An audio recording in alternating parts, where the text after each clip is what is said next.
Vir die weekuitdaging van 18 tot 24 Oktober met die tema Die Waarneming is ons prosawenner Rolien Brits.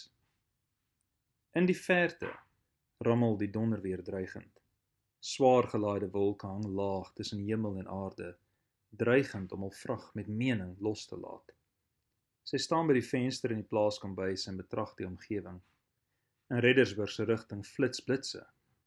En 'n beklemmende vrees pak haar hart beet.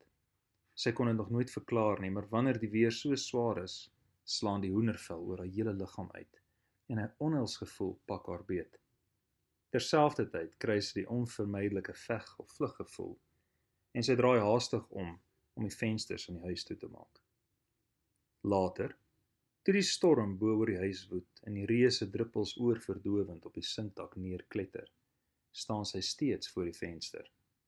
Die water stroom in klein riviertjies teen die venster af en gee 'n verwronge uitsig op die veld anderkant die grensdraad. Deur die waas vang haar oog die reuse akkerboom in die hoek van die tuin. Geilgroen en welig steek dit af teen die kontras van die diep grys wolke agter die boom.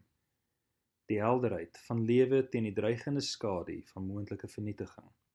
Vir 'n vlietende oomblik, dalk het sy haar verbeel, lyk dit asof die boom 'n sug van verligting slaak, asof hy sy wortels dieper in die nat grond wikkel.